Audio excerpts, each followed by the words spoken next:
लालच करना बुरी बात है। हम सभी लालची राजा मिदास की कहानी जानते हैं। उसके पास सोने की कमी नहीं थी, लेकिन सोना जितना बढ़ता वह और अधिक सोना चाहता। उसने सोने को खजाने में जमा कर लिया था और हर रोज़ उसे गिना करता था।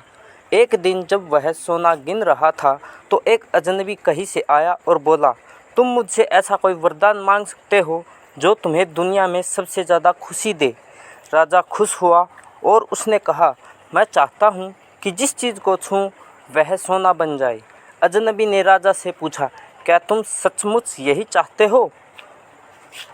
राजा ने कहा, हाँ। तो अजनबी बोला, कल सूरज की पहली किरण के साथ ही तुम्हें किसी चीज़ को छूकर सोना बना देने की ताकत मिल जाएगी।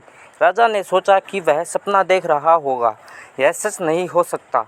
अगले दिन जब राजा नींद से उठा तो उसने अपना पलंग छुआ और वह सोना बन गया। वह वरदान सच था। राजा ने जिस चीज़ को छुआ वह सोना बन गई। उन्होंने खिड़की के बाहर देखा और अपनी नन्ही बच्ची को खेलते हुए पाया। उसने अपनी बिटिया को यह अजूबा दिखाना चाहा और सोचा कि वह खुश होगी, लेकिन बगीचे में जाने से पहले उसने एक किताब पढ़ने की सोची। उसने जैसे ही उसे छुआ वह सोने की बन गई। वह किताब को पढ़ न सका। फिर वह नाश्ता करने बैठा।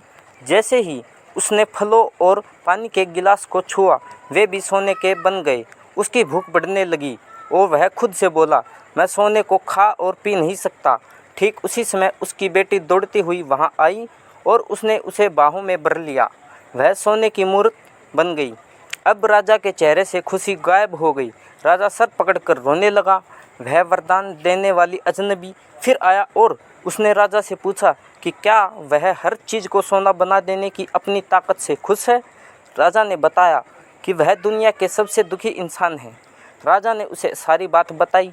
अजनबी ने पूछा, अब तुम क्या पसंद करोगे, अपना भोजन और प्यारी बिटिया या सोने के ढेर और बिटिया की सोने की मूर्ति?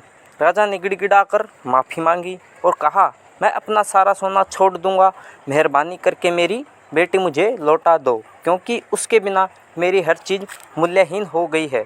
अजनबी ने राजा से कहा, तुम पहले से बुद्धिमान हो गए हो, और उसने अपने वरदान को वापस ले लिया। राजा को अपनी बेटी वापस फिर से मिल गई और उसे एक सीख मिली जिसे वह ज़िंदगी भर नहीं भूल सका। धन्यवाद दोस्तों, हमारी वीडियो को पूरा देखने के लिए।